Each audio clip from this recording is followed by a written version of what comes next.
What would you do if the person you trusted most, the one who seemed to understand you better than anyone else, was the very person who would shatter your world? Greta was a loving mother of two: Josh, a playful 9-year-old, and Emily, a spirited 7-year-old. Her days were filled with laughter, bedtime stories, and the occasional chaos of parenting. Her husband, Jim, worked tirelessly offshore, ensuring a secure future for their family. Like many mothers, Greta sought connection and advice in online communities. She found comfort in the virtual friendships she built with other moms navigating the challenges of parenthood. Among them was Julia, a widow raising 3 kids on her own. Or so she said. Julia seemed kind, supportive, and understanding, a perfect friend during lonely evenings when Jim was away. Over the months, their bond deepened. They shared parenting tips, personal struggles, and even their dreams for their children's futures. Greta believed she had found a genuine friend. Julia wasn't just a stranger behind a screen anymore. She was someone Greta trusted enough to share the most intimate details of her life. But trust is a fragile thing, and Greta's trust was about to cost her more than she could ever imagine. Welcome to True Crime Files, the channel that brings you gripping tales of real-life mysteries and heart-wrenching stories that remind us how fragile trust can be. If you're drawn to stories that uncover the truth and reveal the unexpected, you're in the right place. Before we unravel today's chilling account, make sure to hit that subscribe button so you never miss an update. And if you believe that awareness is the first step towards safety, give this video a thumbs up. Now let's step into the life of a family that appeared to have it all: happiness, love, and a bright future. Until one seemingly innocent decision changed everything forever. Greta was the kind of woman who brought warmth and light wherever she went. Her laughter was infectious, her energy boundless, and her devotion to her family unwavering. She lived in a small, cozy town where neighbors greeted each other by name, and kids rode bikes along quiet streets. Greta was at the heart of her family, a loving mother to her 2 children, Josh and Emily, and a devoted wife to her husband, Jim. Josh, at 9 years old, was adventurous and full of curiosity. He had a knack for building things: Legos, forts, anything his imagination could conjure. Emily, just 2 years younger, was the family's little artist. With crayons and paper, she created colorful worlds where everything was vibrant and happy. Together, they filled the house with laughter and the occasional sibling squabble, as children often do. Jim, Greta's husband, was a hard-working man. He spent weeks at a time offshore, working on an oil rig in the Gulf of Mexico. It was grueling, dangerous work, but it provided the financial stability the family needed. Jim's job kept him away for long stretches, and Greta had grown used to managing things on her own while he was gone. Greta embraced her role as a stay-at-home mom. Her days were filled with school drop-offs, helping with homework, preparing family meals, and sneaking in moments of playtime between chores. She loved her family fiercely and took pride in creating a home that was both a haven and a playground for her children. Birthdays in their household were a big deal. Greta would spend days planning each detail: decorations, cakes, games, ensuring her kids felt cherished. Weekends were for family dinners, where they shared stories and laughter over home-cooked meals. On sunny days, the kids played in the backyard, while Greta kept an eye on them, sipping tea and chatting with neighbors who passed by. But while her life seemed picture-perfect, there were moments of loneliness too. Greta adored her children, but there were times when the solitude of Jim's long absences felt overwhelming. She missed having another adult to talk to, someone who could relate to the challenges and joys of raising children. Like many mothers in today's world, Greta found solace online. She joined a Facebook group dedicated to parenting, a space where moms from all walks of life came together to share advice, support, and stories. In this group, Greta found something she didn't realize she had been missing: a sense of connection. The group was a lifeline on days when she felt particularly isolated. Members posted about everything from toddler tantrums to birthday party ideas, and Greta eagerly participated. She shared photos of Josh's latest Lego masterpiece and Emily's colorful drawings, and she offered tips on recipes that her kids loved. It wasn't just about advice. The group felt like a community, a place where she could laugh, vent, and relate to other moms who were going through the same things. Greta quickly became a regular contributor, and her cheerful personality made her a favorite among the group's members. One day, while scrolling through the group's posts, Greta noticed a comment from someone she hadn't interacted with before. Julia was her name. Her profile picture showed a warm smile framed by soft brown curls, and her posts were always encouraging and kind. Julia had written about her struggles as a single mom raising 3 kids on her own after losing her husband. Greta was moved by her story. It didn't take long for Greta and Julia to start chatting in the group. At first, their conversations were casual, revolving around tips for managing bedtime routines or packing school lunches. But over time, their messages became more personal. Julia seemed to understand Greta in a way few others did. She listened without judgment, offered thoughtful advice, and always seemed to know just what to say to lift Greta's spirits. The two women talked about their children, their dreams, and their challenges.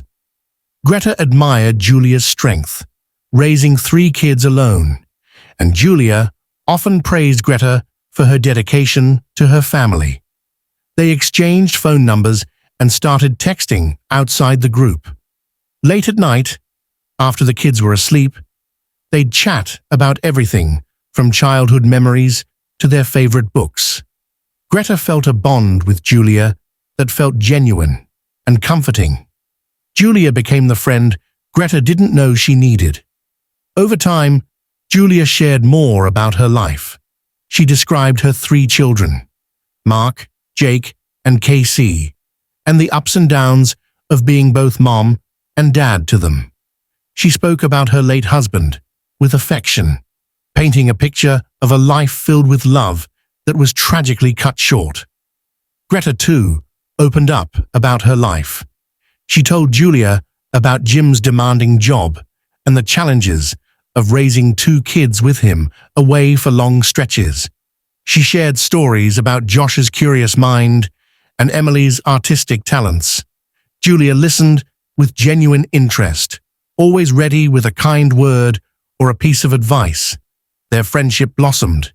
Julia became a regular part of Greta's days, someone she could rely on to listen and understand. For Greta, who had spent so much time putting her family first, having someone focus on her felt like a gift. But as much as Greta felt she knew Julia, their friendship had only existed online. The thought of meeting in person wasn't something Greta had considered until Julia brought it up. It started with casual mentions in their conversations. How nice it would be to have a cup of coffee together, or let their kids play while they chatted. Julia's suggestions seemed harmless, even thoughtful. She spoke of how much her kids would love to meet Josh and Emily, and how wonderful it would be to see Greta in person after all the months they'd spent talking. Greta, trusting and warm-hearted, found no reason to hesitate. After all, Julia had been a friend to her when she needed one the most. When Julia finally asked if she could visit, Greta agreed. It felt like the natural next step in a friendship that had already grown so close. They picked a date, and Greta looked forward to finally meeting the woman who had become such an important part of her life. The decision felt right, almost exciting. Greta was a trusting person by nature, someone who believed in the good in others. But trust is a delicate thing, and sometimes it's misplaced. Greta first came across Julia in an online parenting group, a space filled with hundreds of mothers from all over, sharing advice, tips, and personal experiences. These groups were like a sanctuary for parents looking for guidance and companionship. And for Greta, they had become a place of solace during the long weeks when Jim was away working on the oil rig. Julia's name started to pop up more frequently in the group. Her comments were warm and supportive, often offering encouragement to mothers struggling with everything from toddler tantrums to school drop-off chaos. Greta noticed how Julia's words seemed to resonate with many, including herself. There was a kindness to Julia that felt genuine, and Greta found herself gravitating toward her posts.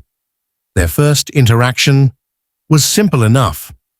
Greta had shared a photo of Emily's latest crayon masterpiece, a vibrant drawing of their family standing under a rainbow.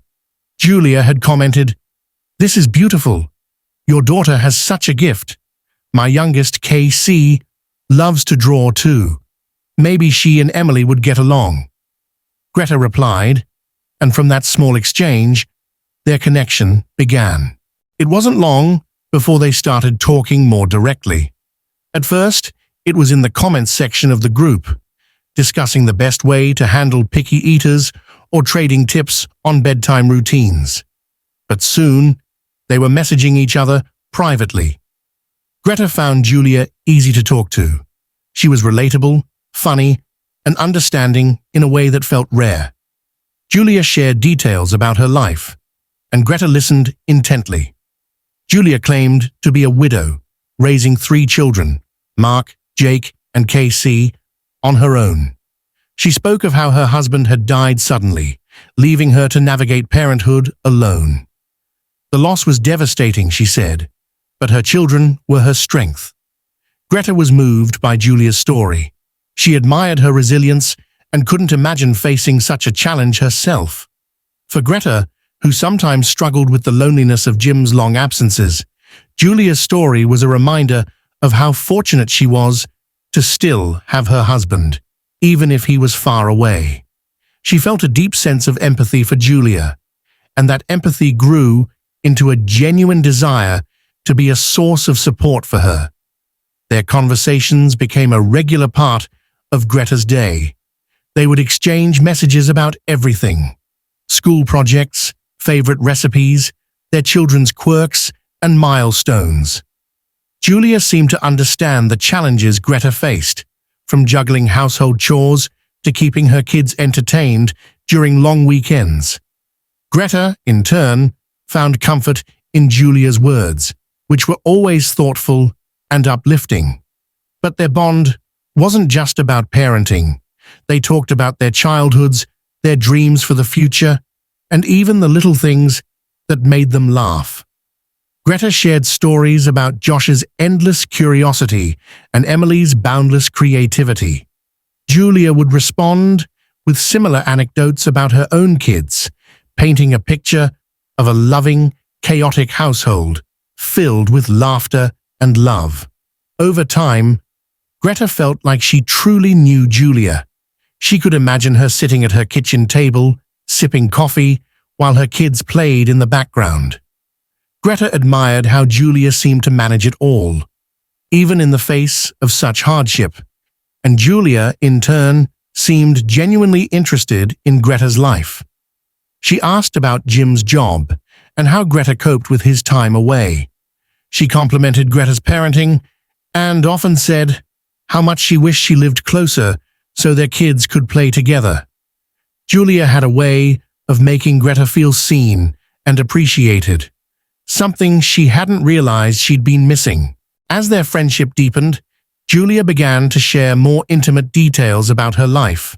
She spoke of the struggles of being a single mother, juggling work and parenting without a partner to share the load. She mentioned how much she missed her husband and how she often felt overwhelmed. Greta offered words of encouragement, feeling a sense of responsibility to lift her friend's spirits. But Julia also shared stories that didn't always add up. There were small inconsistencies, details about her late husband's career, the schools her children attended, or the towns they had lived in. Greta noticed these moments, but dismissed them, chalking it up to the natural way people forget or misremember things. After all, Julia had been through so much. Who was Greta to question her? Julia's charm and warmth made it easy for Greta to overlook these minor discrepancies. She trusted Julia, not just because of their long conversations, but because of how much Julia had opened up to her. Greta believed that the vulnerability they had shared was real and that their friendship was built on mutual understanding and support. Months went by, and Julia became a fixture in Greta's life. She was the person Greta messaged when she needed advice, the one who celebrated Josh and Emily's milestones from afar, and the friend who made Greta feel less alone during Jim's absences. It was Julia who first suggested meeting in person. The idea came up casually, almost as an afterthought in one of their many conversations. Julia mentioned how wonderful it would be to finally see each other face to face and let their kids meet. Greta agreed. It sounded like a lovely idea, a natural next step in their friendship. Julia seemed excited about the prospect, and Greta found herself looking forward to it as well.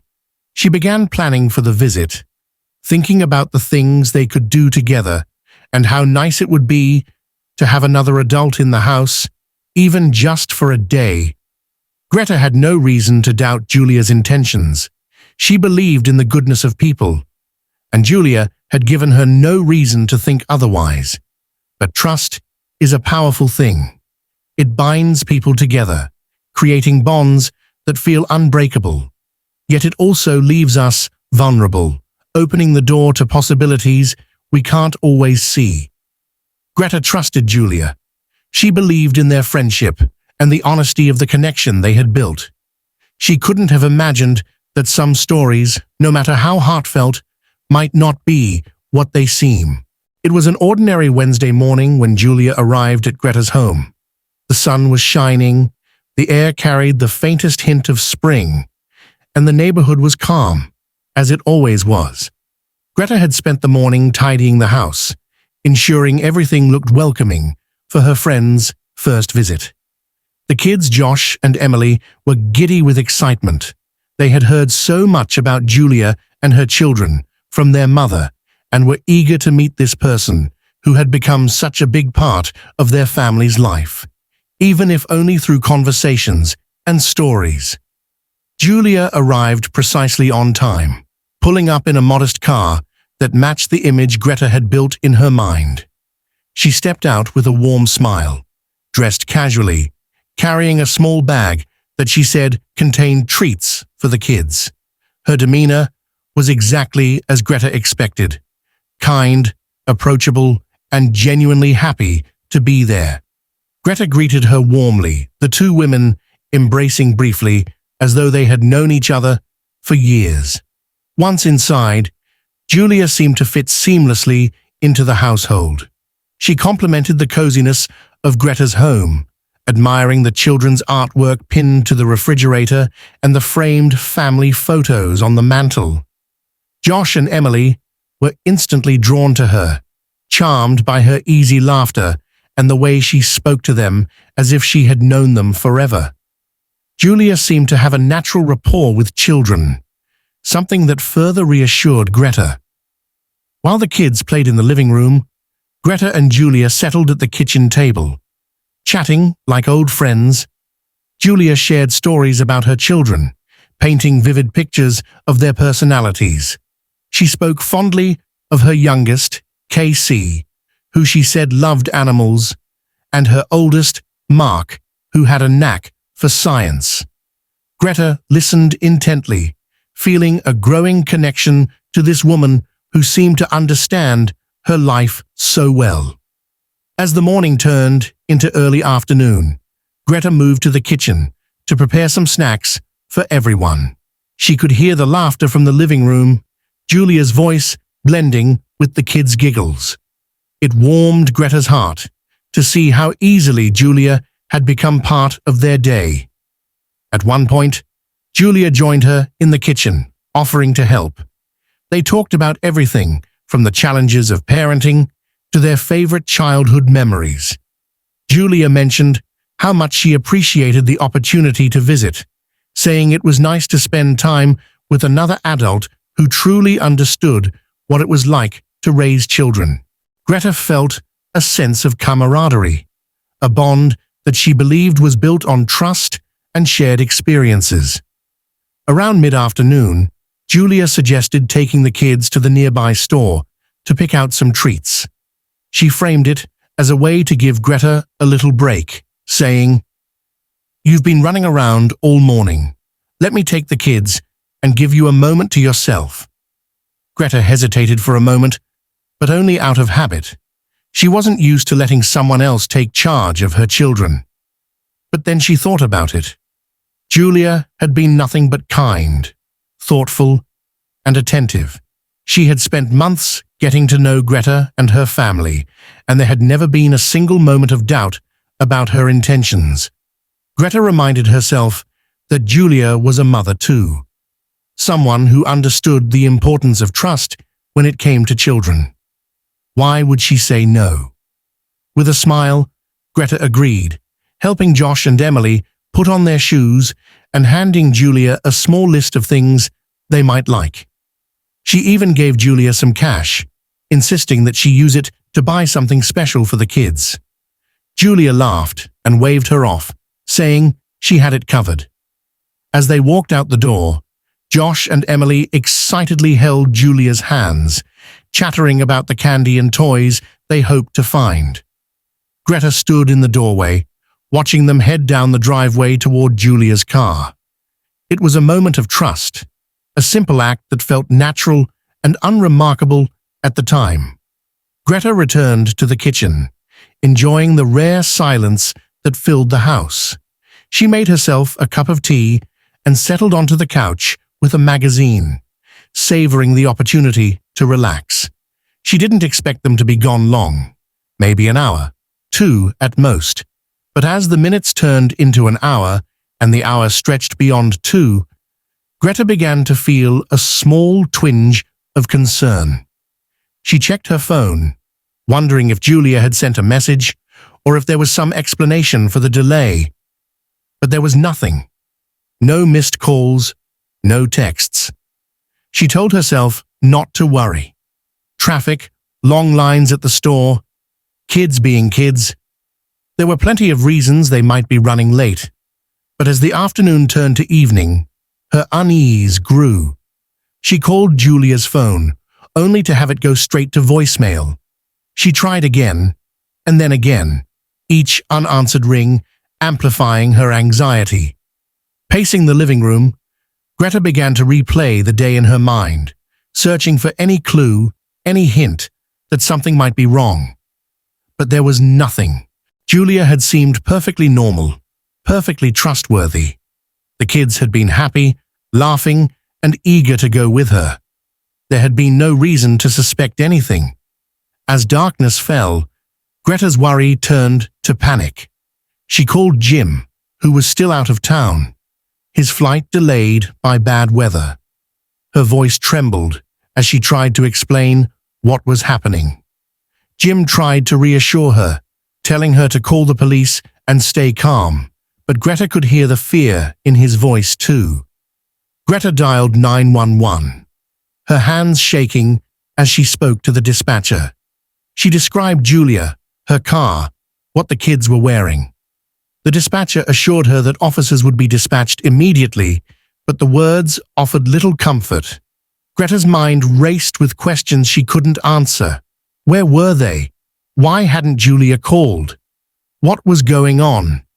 She sat by the window, staring out into the night, waiting for the sound of a car pulling into the driveway, for the sight of her children running up the steps, laughing and full of stories about their trip.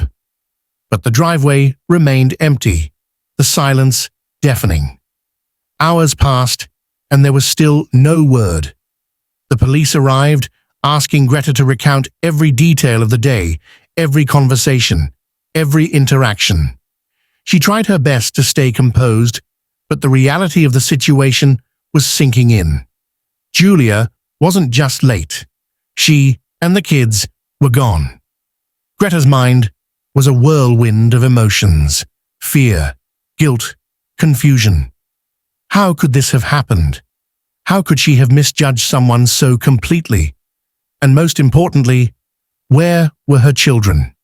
The trust she had placed in Julia now felt like a cruel betrayal. Everything she thought she knew about her friend, about the bond they had built, seemed to crumble under the weight of the questions she couldn't answer. All she could do was wait, hoping against hope that this was all some terrible misunderstanding, that Julia and the kids would walk through the door at any moment. But deep down, Greta knew that something was terribly, terribly wrong. Greta's world was unraveling. The moment she realized Julia and the kids weren't coming back, her panic became overwhelming. She called Julia's phone again, her hands trembling, her voice breaking, as she left messages pleading for a response. But there was only silence on the other end, an emptiness that seemed to confirm her worst fears. She checked her messages, scrolling through their months of conversations, desperately searching for clues. Had she missed something? A sign? A warning? Each unanswered question gnawed at her, amplifying the dread that now consumed her. By the time she called the police, Greta could barely form coherent sentences. Her voice was shaky, her words hurried as she described Julia, the car, what her children had been wearing, and the direction they had gone. The dispatcher tried to calm her, assuring her that officers would arrive shortly, but it was little comfort to a mother who felt her children slipping further away with every passing second. Greta then called Jim. Her voice cracked as she tried to explain what had happened. "She took them," Greta sobbed. "She took Josh and Emily, and I don't know where they are." Jim, still stranded at the airport due to the weather, tried to stay strong, but the strain in his voice betrayed his own fear and helplessness. He urged her to stay calm, to focus on working with the police. But how could she? Her children were gone, and the one person she had trusted was now the very source of her nightmare. When the officers arrived, Greta was a mix of panic and guilt. She replayed the day in vivid detail, recounting Julia's demeanor, the conversations they had shared, and the moment Julia offered to take the kids to the store. Each word felt heavier than the last, the weight of hindsight crushing her with regret. The officers listened carefully, taking notes, asking questions. Did Julia mention anyone else? Had she said anything unusual? The questions only deepened Greta's torment. No, Julia had seemed completely normal. She was a friend, someone Greta had trusted implicitly. The officers assured her that they would do everything possible to locate Julia and the children. But even their reassurances felt hollow in the face of the unknown. As the night dragged on, Greta sat in the living room, staring at the door, willing it to open. She thought of Josh's laughter, Emily's smile, the way they had skipped out of the house earlier that day, completely carefree. The house now felt unbearably quiet, each second marked by the agonizing weight of their absence. The police began their investigation, working to trace Julia's movements and identify her car. But their questions only added to Greta's growing realization. She knew almost nothing about the person she had allowed into her home. Julia had seemed so open, so honest, but now Greta wondered how much of that had been a carefully constructed lie. Hours turned into what felt like an eternity. Greta's mind replayed every moment she had shared with Julia, every detail of their conversations. How could someone she had trusted so deeply vanish so completely, taking her children with her? The despair was relentless.